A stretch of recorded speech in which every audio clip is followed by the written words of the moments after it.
Oi, oi pessoal, está começando mais um vídeo do quadro Eu, Vocês, Jesus.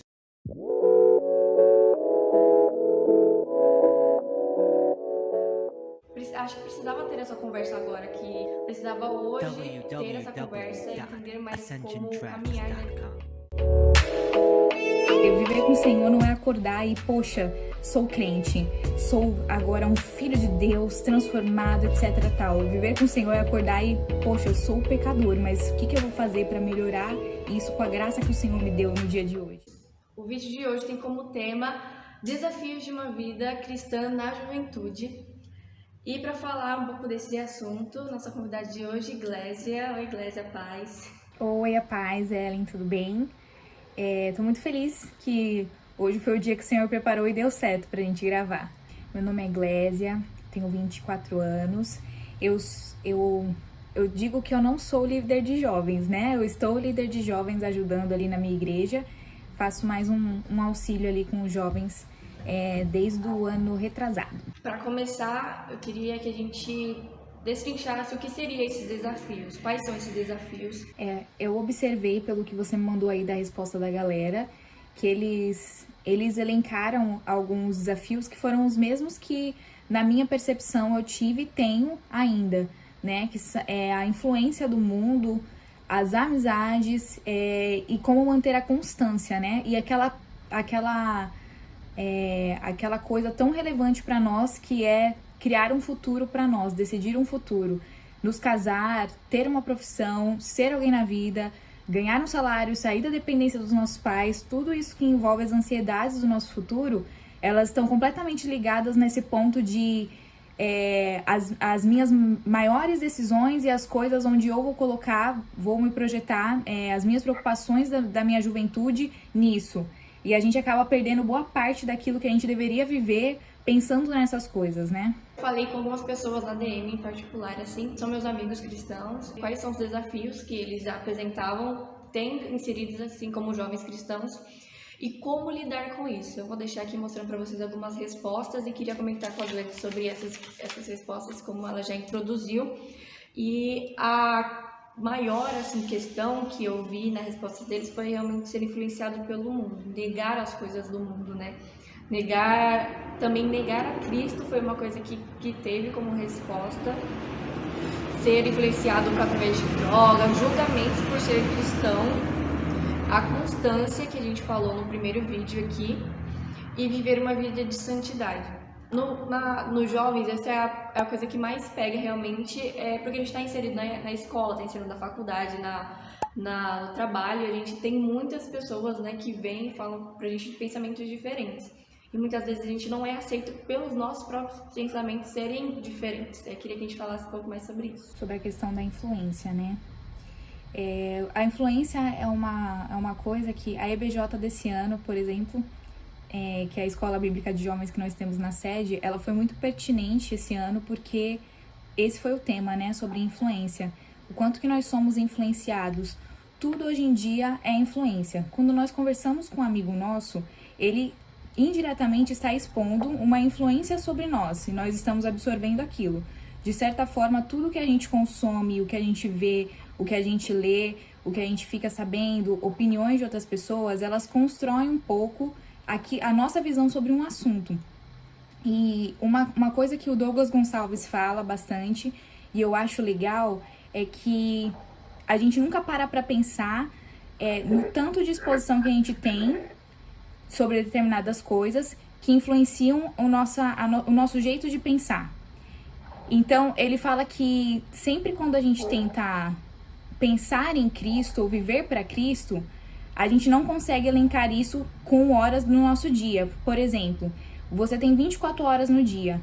Nem todos os dias você consegue ler a Bíblia ou orar. Então, às vezes você faz uma oração rápida de 5 minutos, porque o dia tá muito corrido, já amanheceu, já acordou atrasado, já tá tudo corrido, não consegue ouvir uma pregação, não consegue cultuar durante a semana. Então, ali naquela sua semana, você tem 2 dias, talvez, onde você esteja mais perto de Deus, onde você gaste mais tempo com Deus, onde você invista mais o seu tempo com Deus, que é, por exemplo, o sábado ou domingo. O sábado alguma coisa dos jovens, o domingo culto, a EBD, então ali, eu tô recebendo aquela influência, mas durante a minha semana todinha, eu passo ela fazendo outras coisas que não remetam a Deus, não tenham a ver com a palavra de Deus, e eu recebo essa influência. E a primeira maneira da gente parar de ser influenciado pelo mundo é a gente começar a inverter o tempo que eu gasto com as coisas. Porque se eu consigo assistir um episódio de Netflix do Stranger Things, sei lá, de 2 horas, eu vou estar 2 horas ali imerso naquele conteúdo, sendo influenciado indiretamente em diversos aspectos, seja na moda, na questão de pensar, no jeito de agir. Eu estou sendo influenciado por aquela série, aquele filme que eu estou assistindo, enfim, aquela coisa que eu estou fazendo, mas é engraçado que a gente não consegue passar 2 horas fazendo qualquer coisa para Deus. A gente não consegue passar 2 horas lendo a Bíblia, nós não conseguimos passar 2 horas orando, nós não conseguimos passar... Até quando a gente vai assistir uma pregação no YouTube, a gente fala, meu Deus, que podcast é esse que esse pastor tá falando aqui? 2 horas e meia de pregação? Que isso, tem que ser no máximo 30 minutos de pregação. Eu vou ver um vídeo aqui do pastor Lucinho, aquele que ele faz de 5 minutos, e tá ótimo. Então pra gente deixar de receber essa influência do mundo, a gente tem que compensar o tanto de tempo que eu recebo coisas do mundo, as influências do mundo, os pensamentos que o mundo tem, aquilo que o mundo traz, sobre aquilo que a Bíblia me diz, sobre aquilo que Jesus diz a meu respeito. Então, a gente tem que inverter. É difícil. Quem consegue passar 2 horas, essas 2 horas do meu tempo é dedicada a saber das coisas do Senhor. Muito difícil. Mas a gente tem que tentar ter essa construção do nosso dia, porque quando a gente vai assistir um Netflix, tô falando Netflix porque streamings estão muito em alta, né? Mas YouTube, por exemplo, a gente passa 2, 3 horas no aplicativo, nas redes sociais, enfim, são horas que passam tão rápido, e para o Senhor nós não conseguimos dedicar esse tempo. Parece que 15 minutos já é 1 hora que você tá ali, e você não consegue focar, você não consegue emergir, não consegue receber a verdadeira influência.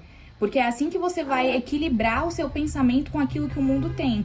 Quando você recebe mais de Cristo e menos do mundo. E entra naquela questão da constância, né? Como que a gente vai começar alguma coisa, a gente quer começar tendo a intimidade com Deus lá em cima. Mas é degraus, né? Que a gente vai tendo com Deus, relacionamento com Deus. E um dos desafios, eu acho que engloba tudo, isso que eles falaram, foi como fazer o ID e ser usado como exemplo. E foi o que você estava falando agora, que a gente tem que dedicar mais tempo ao Senhor para a gente ser influenciado mais pela palavra de Deus, mais por essa vivência com Cristo, do que, né, passar tempo sendo influenciado pelas coisas do mundo. E como que a gente lida com todos esses desafios, além de começar, né, a ter esse tempo com o Senhor? Como a gente lida e começa a ser um exemplo e começa a ser usado por Deus? Eu acho que tem uma questão que a gente tem que pôr aí na balança, que é quanto que eu dou importância para a visão dessas pessoas ao meu respeito. Às vezes, a gente quer que as pessoas tenham uma visão nossa que não é a nossa realidade. A gente quer ser legal com todo mundo, a gente quer agradar todo mundo, né? Claro que a Bíblia fala, mantenha a paz com todos, mas não significa que você tem que ter no seu ciclo de amizades, de pessoas próximas, todas as pessoas que estão perto de você. Eu vi que a galera respondeu bastante que é difícil porque o pessoal do mundo, você tem amizade com o mundo, eles acabam te influenciando e você não consegue influenciá-los, e que eles acabam não entendendo o seu lado. Pelo reino de Deus, é aquilo que Jesus vai falar, né? Deixe mãe e pai pelo reino, porque pelo reino de Deus, a sua prioridade não deve ser ter a amizade de determinadas pessoas.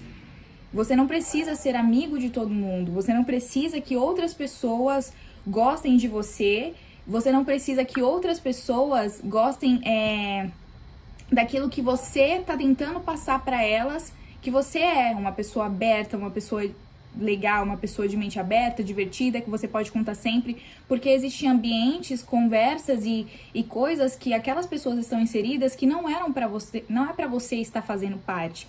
Então, eu acho que a primeira questão é: eu preciso abrir mão de certas coisas, eu preciso abrir mão de certas amizades.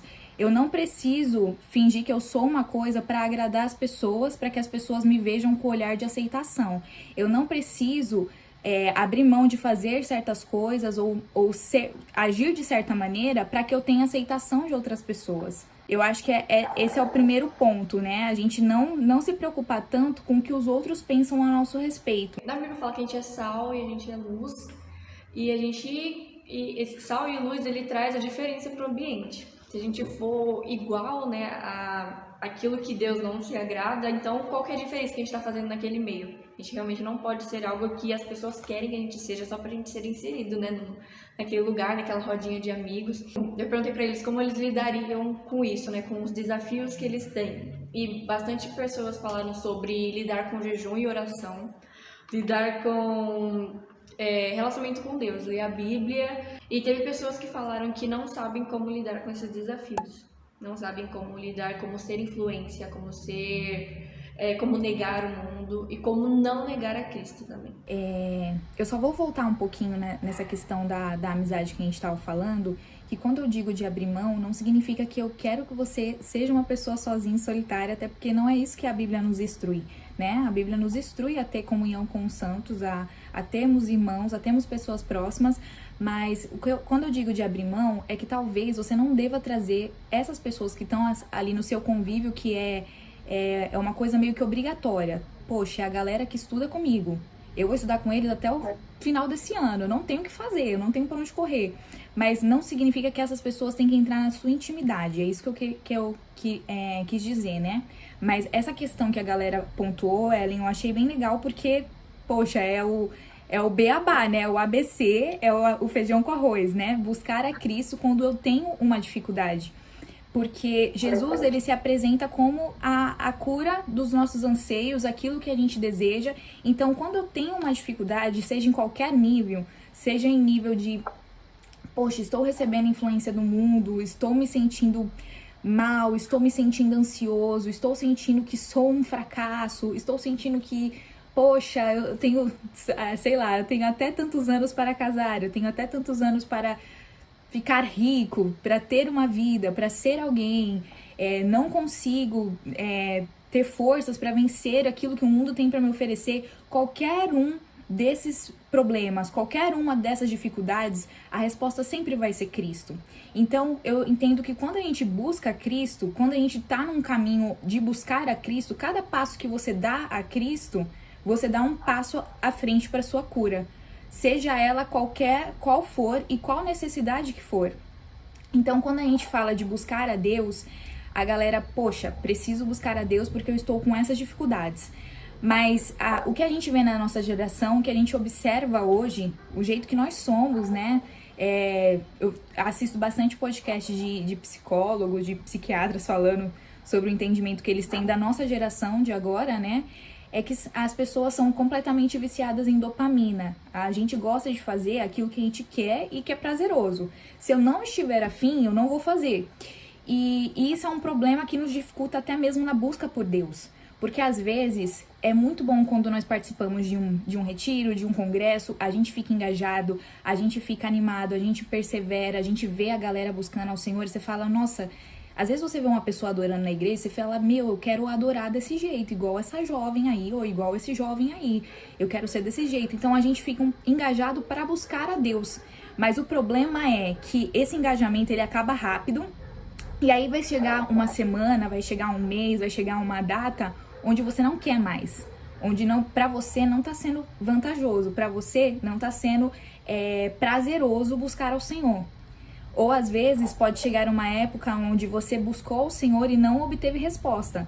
Então já abaixa mesmo a sua dopamina, aquilo que você tem de instigante para continuar buscando ao Senhor não tá vindo resposta. Você tá buscando e não tá vindo resposta. O que eu vou fazer? Eu vou parar de buscar? E é o que tem acontecido com a nossa geração. E é um conselho que eu vejo alguns outros pregadores, pessoas que eu admiro dando, que é buscar mesmo quando eu não tenho vontade. Continuar buscando mesmo quando eu não tenho resposta. Buscar mesmo quando eu não sinto nada. Continuar buscando mesmo que o Senhor continue calado. Eu acho que fazer as coisas quando nós não temos vontade cria na gente disciplina. Disciplina gera perseverança pra gente continuar fazendo. Eu tenho que fazer. Eu não faço porque eu estou apenas querendo buscar ao Senhor. Eu faço porque eu preciso. Eu preciso agora. Eu sei que quando a minha alma estiver bem, quando eu estiver alimentado, quando eu estiver mais engajado, a minha alma vai querer buscar ao Senhor. Eu vou ter fome, eu vou ter sede. Mas agora que eu não tenho, eu sei que é necessário eu continuar buscando. E isso é difícil para nossa geração. Mas tudo que a galera pontuou é a receita, né? Não é a fórmula mágica, mas é a receita. É continuar buscando ao Senhor. Mas fazer isso mesmo quando a gente não tem vontade de fazer. Eu tava vendo aqui de algumas respostas, a gente tava falando bastante sobre os jovens tendo a dificuldade fora, né, da igreja. Continuar sendo cristão fora da igreja. Mas as dificuldades do jovem cristão dentro da igreja. Eu vi respostas também de tipo, às vezes a gente não é compreendido pelos anciões da igreja, pelas nossas dificuldades, às vezes a gente não é muito levado a sério.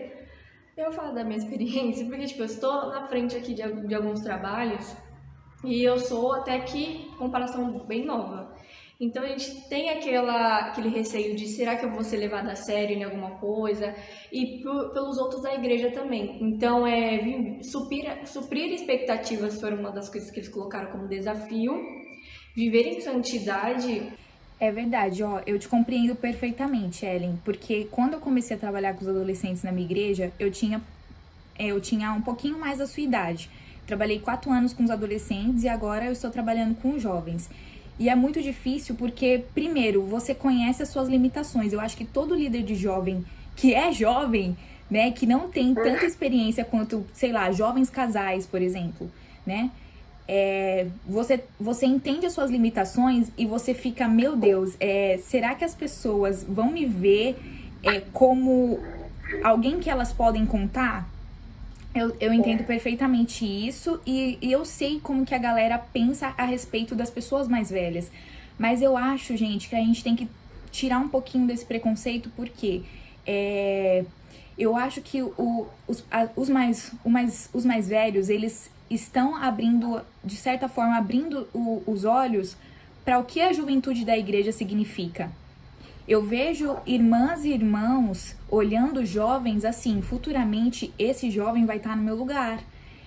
Então eu preciso dar um apoio. E eu sinto que os irmãos da nossa igreja, eles têm, né, quando eu digo nossa igreja, é assim, Jardim das Camélias em geral, englobando as nossas subs, eu sinto um olhar de abraço, de adoção.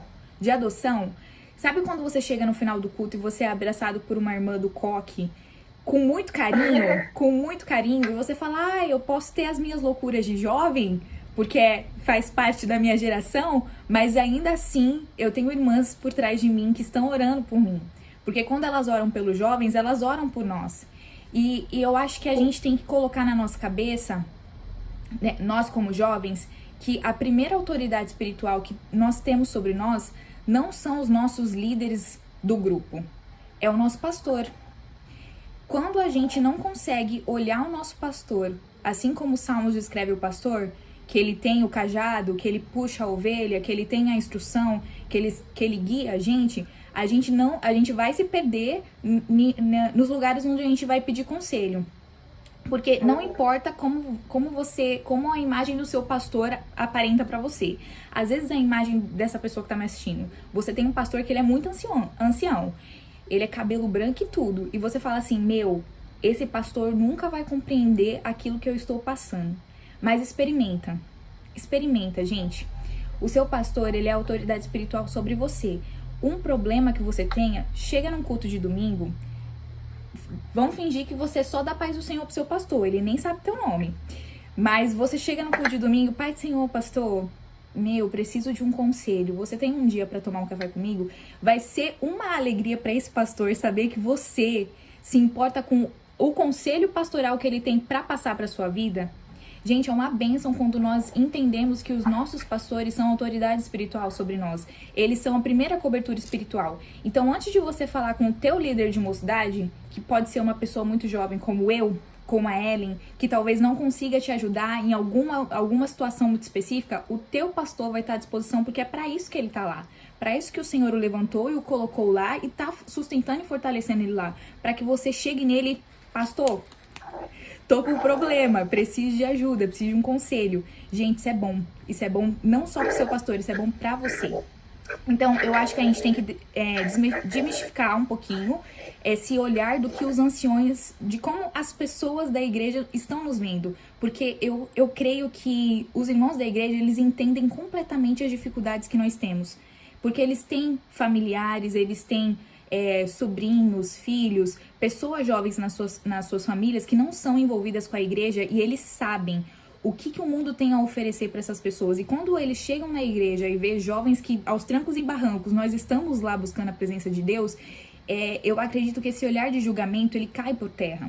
Se uma irmã te olha com julgamento, gente, pode ter certeza que aquele é o jeito dela, o jeitinho dela de olhar, mas não significa que ela esteja te julgando. Porque a gente tá tendo uma geração não só de jovens diferentes, mas também de irmãs e irmãos que conseguem adotar mais aos jovens em oração espiritualmente. E queria que você comentasse sobre essa frase: os desafios passam de geração em geração. O que temos que vencer hoje, nossos pais não tiveram. Se você concorda, qual que é a sua visão sobre isso? Eu acredito que cada geração tem a sua dificuldade, né? Até porque tem aquela passagem da Bíblia que fala que Deus não dá uma tentação maior do que aquela que você possa vencer.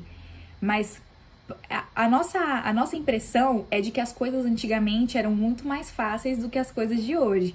E eu creio que a geração futura vai pensar que hoje era muito mais fácil do que a geração que eles estão enfrentando.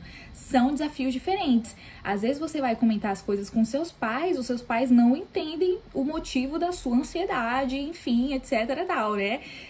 O nosso modelo mudou muito, né? Antigamente a galera casava muito mais cedo. Hoje a tendência é a galera já casar numa idade bem mais madura.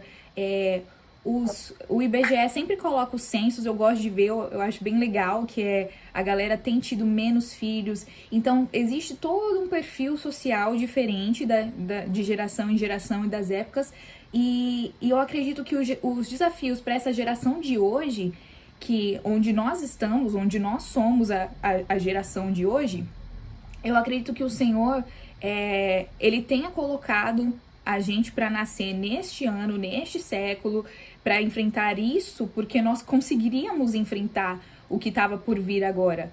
Pode ser que a gente até olhe para os nossos pais, para as pessoas mais velhas e não consiga ver ele nos aconselhando para as coisas que estão passando agora, né? Mas a tendência do mundo também é repetir ciclos, né, Ellen? Eu sei que você é super entendida de moda. E uma coisa que eu vejo as pessoas falando de moda é que a moda sempre vai e volta, né? Tem peças que são atemporais e tem tendências que voltam.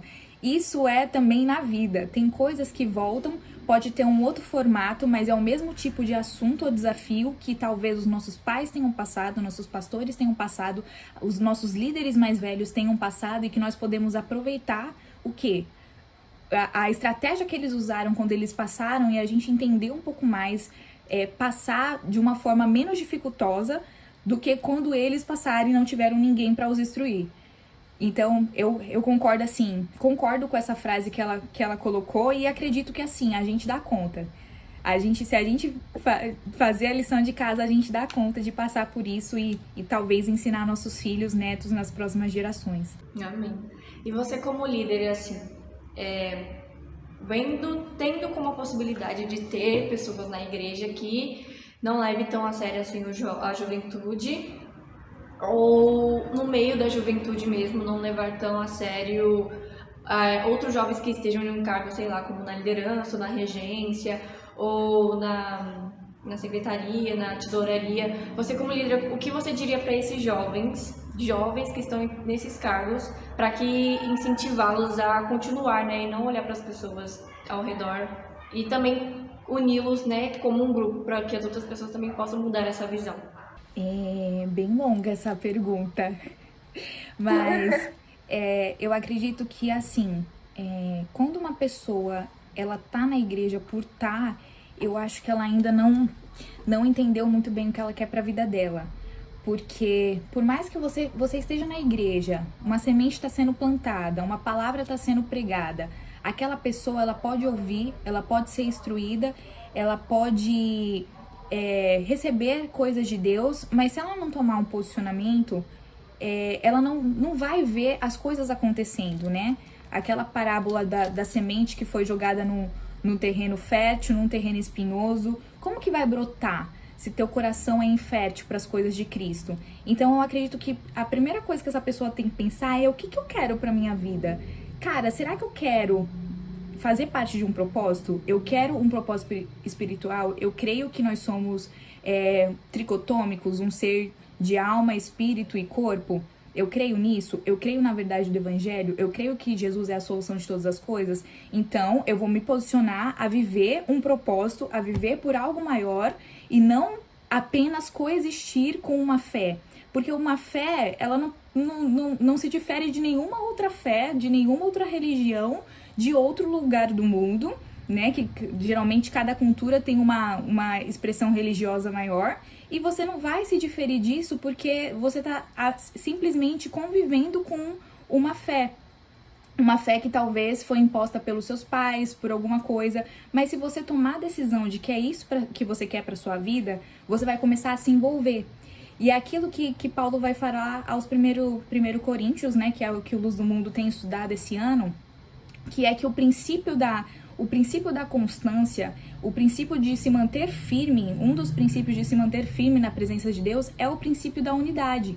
Então Paulo vai falar com a igreja primitiva: eu preciso que vocês sejam unidos como irmãos. Eu preciso que as pessoas que estejam próximas a você tenham o mesmo objetivo, e esse objetivo faz com que vocês se unam como família. Pode ser que, a igreja é um lugar extremamente democrático, vai pessoas de todas as cores, de todos os jeitos, de tudo quanto é pensamento, se reúnem e ali Pai do Senhor, meu irmão, Pai do Senhor, minha irmã, ô meu irmão, ô minha irmã. Talvez para algumas pessoas é da boca para fora, mas o que Paulo tá falando ali é que aqueles são os teus irmãos, eles são membros do corpo onde você faz parte. Então você tem que ter proximidade com eles para que a atuação de vocês seja efetiva na obra do Senhor. Porque quando a gente tenta fazer as coisas sozinho, a gente vê que sozinho a gente não dá conta. Com os nossos irmãos, dividindo as tarefas, porque cada um tem um feeling, cada um tem uma qualidade onde se destaca, onde é melhor em alguma coisa. Quando a gente soma essas qualidades, a gente faz uma coisa maravilhosa pro Senhor. Isso que é o corpo da igreja, né? Então eu acredito que pro jovem começar a se envolver, ele tem que se entender primeiro o que ele quer para a vida dele e depois se entender a igreja como família, como parte daquilo que ele vive, entendeu? Se ele viver como, o pessoal da igreja, e essa daqui é a minha fé, eu sou conservador. Eu sei que não matarás, não roubarás, eu tenho só uma vivência de fé, mas aquilo não faz parte do meu estilo de vida. Né? Não faz parte das minhas crenças e valores. Eu acho que a pessoa ela precisa se colocar nesses dois lugares, né?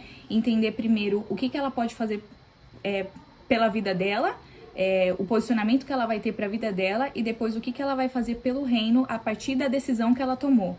E para finalizar, queria que você falasse como incentivo, né, para os jovens que estão em cargos assim, como que foi quando você começou na liderança? Tá, foi muito difícil, porque eu tinha uma visão a respeito de liderança que não é a visão verdadeira, gente. A gente se ilude com tantas coisas, porque na minha mente a visão de um líder era algo, entre aspas, né, glamuroso. Quando a gente é adolescente, a gente vê aquelas pessoas pregando com eloquência, falando de Cristo e sendo exemplo. Eu achava tão lindo aquilo, eu achava lindo demais. Eu falava, nossa, que coisa mais linda é poder aconselhar alguém, é poder ser instrumento de Deus para alguém, é ter intimidade com Deus. Tipo, você andava, né? As pessoas na minha época, quando eu era adolescente, andavam, eu falava assim, essa menina tem intimidade com Deus, esse menino tem intimidade com Deus. Então, pra mim, era uma expressão de glamour. Eu achava o máximo. Eu achava, tipo, a galera que trabalhava na igreja, eu achava, nossa, eles são... Sabe quando os populares da escola? Eles são os populares. Nossa, eu quero chegar assim. Olha o pensamento, né? O pensamento era da estética. Então, quando eu entrei pra liderança, eu pensei que as pessoas me olhavam com essa estética. Até os problemas começarem a chegar até mim e eu só ter estética e não ter nada pra oferecer pra essas pessoas. Eu ficava, meu Deus, eu não tenho nada pra oferecer. essa pessoa veio com um problema até mim e eu não tenho uma vírgula para dar de conselho para ela. Eu não sei o que fazer. E aí, esses problemas foram começando a ser recorrentes, porque a vida de um líder é você, além de você pensar nos seus próprios problemas, é você se importar com o que as outras pessoas estão vivendo, os problemas que elas estão passando e como eu posso ajudar eles a solucionar esse problema. E aí eu fiquei, meu Deus do céu, eu preciso organizar minha vida. E aí foi quando caiu a ficha, eu parei de ter esse olhar e o meu olhar foi muito mais de misericórdia, de humildade e de correr atrás do tempo perdido. E eu acredito, Ellen, que muita gente pensa ainda dessa forma, né? Ele vê grandes homens de Deus e grandes mulheres de Deus e ele pensa nessa questão da popularidade, da estética, né? Eu acho que popularidade nem é a palavra ideal, né? Mas é essa coisa assim de, nossa, eles são maiores, eles são superiores. Não, gente, eles estão exercendo um dom que o Senhor deu para eles. Se mesmo que o teu dom não seja falar ao público, porque depois eu me descobri essa pessoa, eu me descobri essa pessoa que às vezes eu não sou tão boa quando eu faço as coisas publicamente, mas quando eu estou nos bastidores, quando eu estou lá embaixo na minha igreja, quando eu estou por trás na organização, eu faço o meu melhor e eu faço bem. Então, eu acredito que quando você descobrir, assim, não é uma questão, uau, acordei, descobri que eu nasci para fazer isso. Mas quando você começa a trabalhar e se engajar na obra de Deus, você vai ter uma visão diferente a respeito das funções que as outras pessoas têm e a respeito daquilo que você é bom. Porque aí você vai, consequentemente, começar a servir a Deus com as coisas que você é bom e as necessidades que se enquadram nas coisas que você é bom, vai começar a chegar até você. Então, alguma questão de organização, de ideias, de criatividade, começa a chegar até mim. E eu falo, tá chegando até mim porque eu sei, Senhor, eu sou boa nisso e eu vou fazer o meu melhor nisso. Então, não para de virar uma questão de estética e começa a ser uma questão de reino mesmo. Eu vou colaborar para juntos nós fazermos algo top pro Senhor. Ai, mas eu amei toda essa conversa, foi de grande aprendizado para mim. E eu acho que foi no tempo certo que tinha que ser, né? Meu Deus. Porque a gente tava querendo gravar faz tempo. E agora que eu estou gravando com você, eu estou sendo líder. E isso tudo que você falou, eu absorvi tudo e escrevi muitas coisas. Eu espero que essa conversa que a gente teve, ela edifique as pessoas. Espero que traga algo bom assim, para todo mundo que estiver assistindo. E que a gente não é especialista em tudo, nós estamos trazendo nossas vivências daqui como cristãos e que sirva para algo, né? A gente tem que, como nós queremos ser exemplos, estamos mostrando alguns exemplos. Muito, muito obrigada mesmo, Clésia, por ter aceitado o convite, por ter tido esse tempo para conversar comigo sobre isso. Foi muito gratificante e espero que Deus te abençoe muito e que você possa me ajudar em outras vezes também. Sim, Ellen, eu que agradeço, tá? A gente demorou para marcar porque, enfim, tivemos os nossos imprevistos e eu sou uma pessoa, não sei, eu acho que eu fiquei um pouco nervosa, nem sei se eu respondi bem, se eu fui extremamente clara ou não fui clara, talvez eu tenha sido confusa, às vezes eu falo demais, mas é isso, né, a gente vai, viver com o Senhor é um dia após o outro, é a gente trabalhar um dia após o outro, né, é aquilo que até o Israel Subirá fala bastante, que é continuar continuando, né, é um dia de cada vez e as coisas vão acontecendo, mas é assim, gente, cada pedrinha que você encontra no caminho vai juntando, daqui a pouco você tem um castelo, uma muralha, porque viver com o Senhor não é acordar e, poxa, sou crente, sou agora um filho de Deus, transformado, etc, tal. Viver com o Senhor é acordar e, poxa, eu sou pecador, mas o que eu vou fazer para melhorar isso com a graça que o Senhor me deu no dia de hoje?